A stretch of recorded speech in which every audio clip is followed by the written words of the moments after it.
এই সফরের সঙ্গে আছেন সহকর্মী শফিকুল হক। আমরা সবশেষ খবর জানতে যুক্ত হব তার সাথে। শফিকুল, আজ চট্টগ্রামের কোন কোন এলাকায় পরিদর্শনের পরিকল্পনা রয়েছে অর্থমন্ত্রীর এবং ক্ষতিগ্রস্ত এলাকায় কি ধরনের সহায়তার কথা বলছেন তিনি?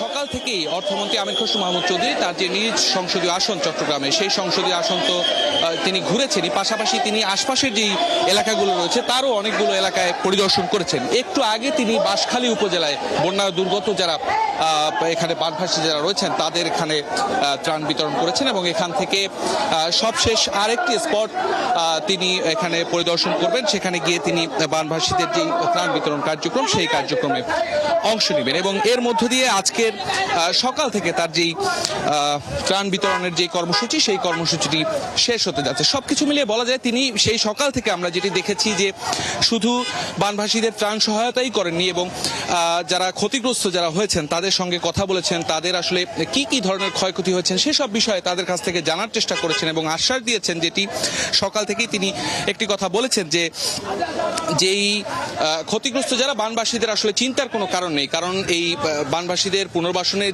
যত ধরনের ব্যবস্থা নেওয়া দরকার সরকারের পক্ষ থেকে সেগুলো নেওয়া হবে এবং এখন যে ত্রাণ বিতরণ কার্যক্রম চলছে সেই ত্রাণ বিতরণ কার্যক্রম শেষে দীর্ঘস্থায়ী যে পুনর্বাসনের বিষয়টি সে বিষয়ে কাজ শুরু হবে বলে অর্থমন্ত্রী আশ্বস্ত করেছেন। আমরা আসলে চট্টগ্রামের আজকে সকাল থেকে বিভিন্ন এলাকা ঘুরেছি এবং বিভিন্ন এলাকা ঘুরে যেটি দেখেছি এখানে সাধারণ মানুষ যে ক্ষতিগ্রস্ত হয়েছে, বিশেষ করে এখানে প্রান্তিক কৃষক যারা রয়েছে তাদের সঙ্গে আমরা কথা বলেছি। তারা কিন্তু ব্যাপক ক্ষয়ক্ষতির শিকার হয়েছে এবং তারা প্রত্যাশা করছেন যে সরকার যেন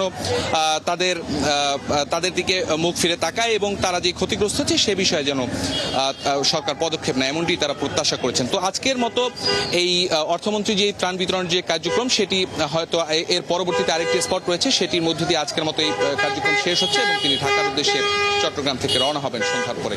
অদিতি, এখন পর্যন্ত এই ছিল আমার কাছে। শফিকুল, জেনে নিচ্ছিলাম আমরা অর্থমন্ত্রীর সফর এবং ত্রাণ বিতরণ কার্যক্রম সম্পর্কে। দর্শক, চট্টগ্রাম থেকে সহকর্মী শফিকুল হক আমাদের সাথে যুক্ত ছিলেন এতক্ষণ।